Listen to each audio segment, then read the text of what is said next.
மதிப்புக்குரிய ரிசர்வ் வங்கி இயக்குனர் அவர்களே, இதோ உங்கள் கவனத்துக்கு கொண்டு வருகின்றேன்.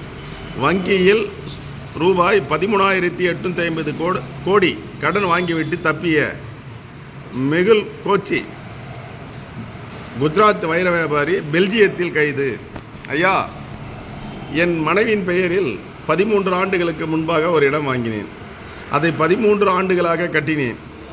அந்த 13 ஆண்டுகளாக கட்டிய வீட்டை ஒரு சிறிய தொகைக்கு வங்கியில் கேட்டால் எனக்கு இன்கம் டேக்ஸ், மாத வருமானம் எவ்வளோ டர்ன் அவுட் ஆகிறது, இப்படியெல்லாம் கணக்கு கேட்டு அதை நிராகரித்து விட்டார்கள். மிக்க நன்றி.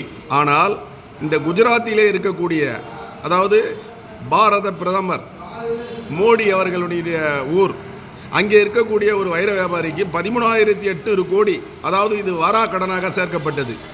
இப்போது இப்படிப்பட்ட அவர்களுக்கு மட்டும் இந்த வங்கிகள் இப்படி கடன்களை வழங்கிவிட்டு என்னை போன்று பாதிக்கப்படக்கூடிய இந்தியாவில் இருக்கக்கூடிய பின்தங்கிய தொழில் இல்லாத நலிவுற்ற மக்கள் எப்படி தான் முன்னுக்கு வருவது?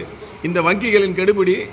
இவர் 13,850 கோடி கடன் பெற்றிருக்கிறார் என்றால் வங்கி நிர்வாகத்திற்கு எத்தனை கோடி கமிஷனாக கொடுத்தார் என்ற விவகாரங்களை பொதுமக்களாகிய நானும் ஒருவன் என்ற முறையில் தெரிந்து கொள்ள கடமைப்பட்டிருக்கின்றேன். எனவே தயவு கூர்ந்து இந்த ரிசர்வ் வங்கி இயக்குநரகம் இதற்கு சரியான பதிலை தராவிட்டால் இது குறித்து பொதுநல வழக்கு நிச்சயம் தொடருவேன். நன்றி, வணக்கம்.